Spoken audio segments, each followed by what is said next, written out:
ऊपर वाले उस मालिक के खूबसूरत नामों से। परमेश्वर, सर्वेश्वरा, सृष्टिकर्ता, अक्षर परब्रह्मा, यहोवा, अल्लाह और वाहेगुरु। आप सभी को मेरा नमस्कार। परमेश्वर की आप सबके ऊपर अत्यंत कृपा और शांति हो। सोसाइटी में इस वक्त, हमारे पूरे देश में और पूरे विश्व में भी, हम तीन बेसिक बुराइयों को दिन ब दिन बढ़ता हुआ देख रहे हैं। ठीक है, एक है इमोरालिटी, बदअखलाक़ी, अनैतिकता। ठीक है, दूसरा है इनह्यूमैनिटी, इंसानियत के बिल्कुल ख़िलाफ़, जानवरों जैसा। और फिर तीसरा है डिसयूनिटी, एक दूसरे के साथ घर्षणा, लड़ाई, झगड़ा। ये तीनों बुराइयां हर समाज के, यानी हर इंसान को परेशान कर रही हैं, और हम चाहते हैं कि इसको हम दूर करें। और इसकी जगह पर, यानी ये तीन बुराइयों की जगह पर तीन अच्छाइयों का आना चाहिए। तो इमोरालिटी की जगह पर मोरालिटी को आना चाहिए, है ना, नैतिकता आना चाहिए।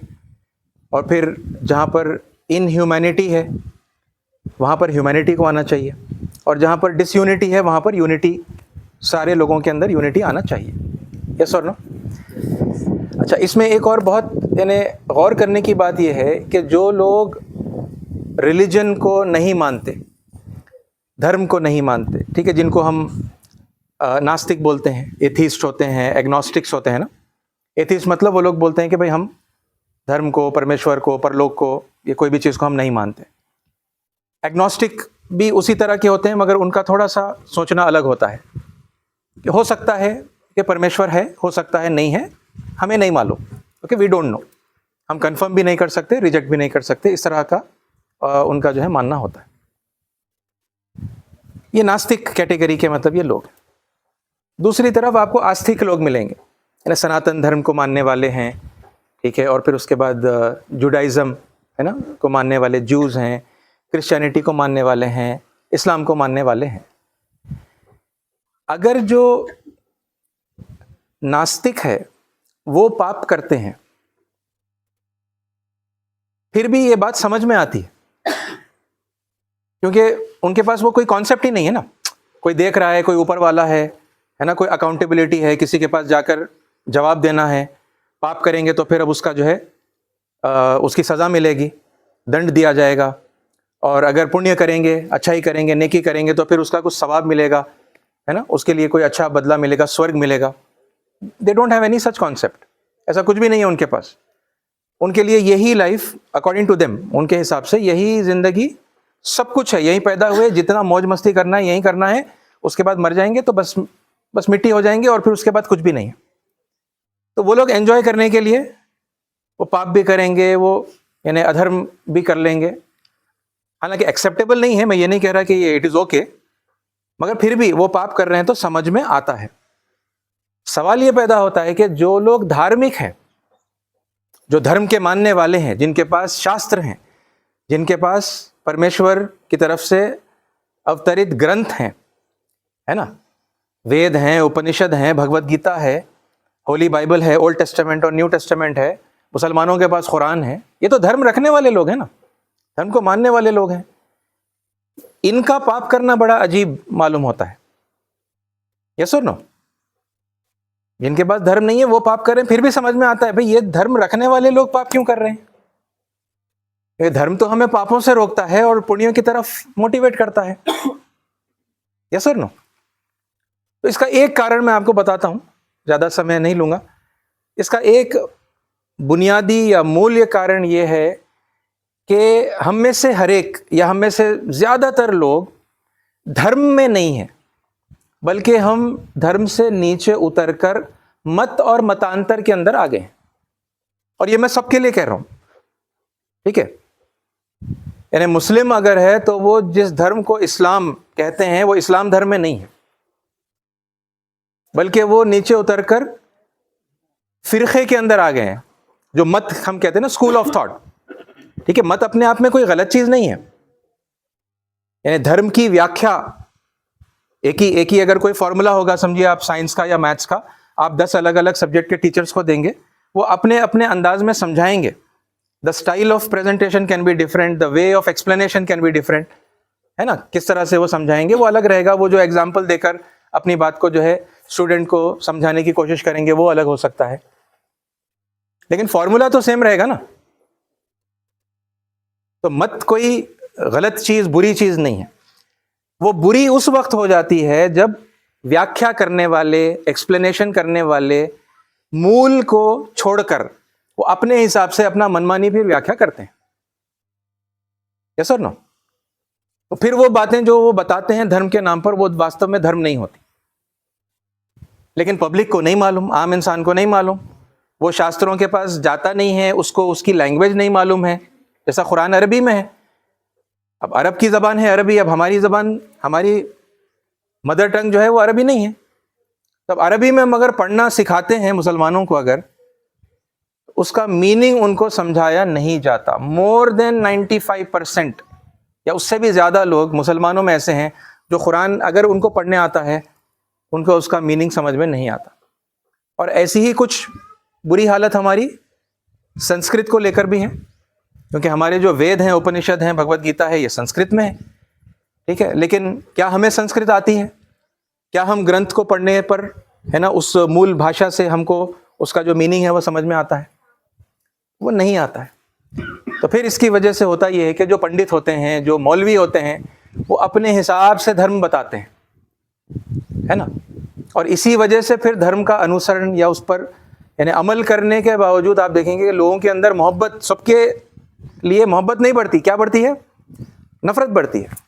और इतनी नफरत बढ़ती है, इतनी नफरत बढ़ती है कि मुसलमानों की कम्युनिटी को आप देखेंगे तो सिर्फ ऐसा नहीं है कि भाई सारे मुसलमान अच्छे हैं, सब स्वर्ग में जाएंगे, बल्कि उसमें फिर वो कोई शिया है तो कोई सुन्नी है ना। फिर शिया समझते हैं कि भाई सुन्नी सारे पापी हैं, वो नरक में जाने वाले हैं, हम सिर्फ स्वर्ग में जाने वाले हैं।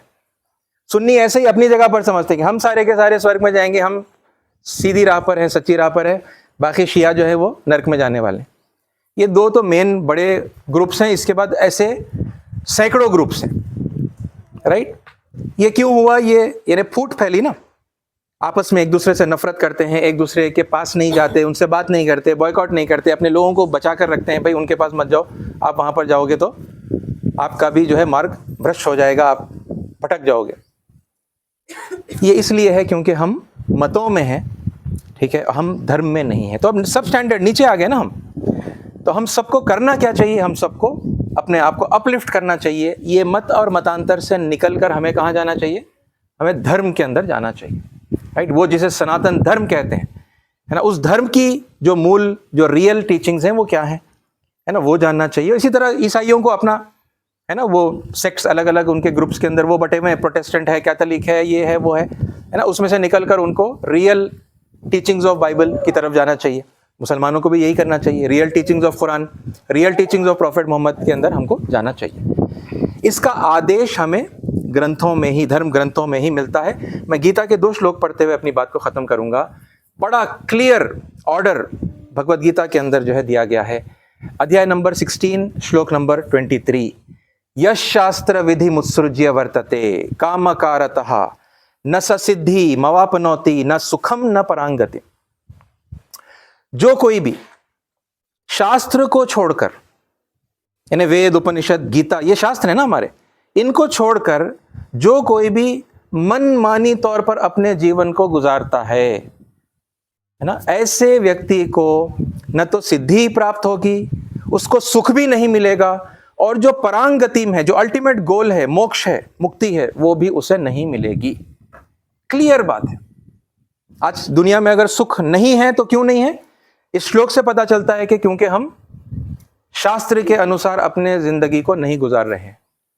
ये श्लोक में वार्निंग देने के फौरी बाद श्लोक नंबर 24 के अंदर, यानी अध्याय नंबर 16 श्लोक नंबर 24 के अंदर, तस्मात् शास्त्रम प्रमाणन्ते, शास्त्र को ही प्रमाण बनाओ, कार्य अकार्य व्यवस्थितो, क्या करना है क्या नहीं करना है ये डिसाइड किसके बेसिस पर करेंगे?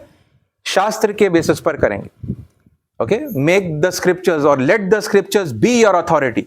in deciding what ought to be done and what ought not to be done. Okay, तस्मा शास्त्रम प्रमाणन्ते कार्य अकार्य व्यवस्थितो ज्ञात्वा शास्त्र विधानोक्तम कर्म कर्तुम इहार्हसि. ठीक है, जब तुम्हें पता चल जाए कि शास्त्र के अनुसार क्या करना है ना, तो फिर उसी के मुताबिक इस जीवन में, इस धरती पर, इस लोक में अपनी जिंदगी को गुजारो. राइट, तो ये है ना मत, और ये जो मतांतर हैं इनमें से ऊपर उठते हुए हमें धर्म में आना है. हर कोई जब आएगा ना, ऊपर उठकर अपने आप को धर्म में लाएगा, तो फिर उसके साथ में यानी वो एक अच्छा इंसान भी बनेगा, वो सज्जन भी बनेगा, और उसके साथ साथ उसको ये भी पता चलेगा कि ये जो शिक्षाएं हैं, है ना, जैसे बार बार ये बात हमारे बड़े हमको बता रहे थे, ये वही एक ही शिक्षा है ना, एक ही मूल है, एक ही परमेश्वर है. उसकी तरफ से जितनी बार है ना ये संदेश हमारे पास आया, अलग अलग ग्रंथों की शक्ल में, अलग अलग महापुरुषों के ऊपर उसका अवतरण हुआ, तो एक ही शिक्षा दे रहे थे, है ना. तो इसकी वजह से हम अच्छे इंसान भी बनेंगे, हमारे अंदर मोरालिटी भी आएगी, ह्यूमैनिटी भी आएगी, है ना, और फिर सब मिलेंगे एक दूसरे के साथ में, तो हमारी यूनिटी भी हमारे अंदर पैदा होगी. ओके, मेरी दुआ है कि अल्लाह ताला परमेश्वर है ना हमारे इस भारत को अनकरीब पूरी दुनिया का स्पिरिचुअल कैपिटल बनाए, और इस एतबार से विश्व गुरु बनाए, है ना. आमीन, तथास्तु. Thank you.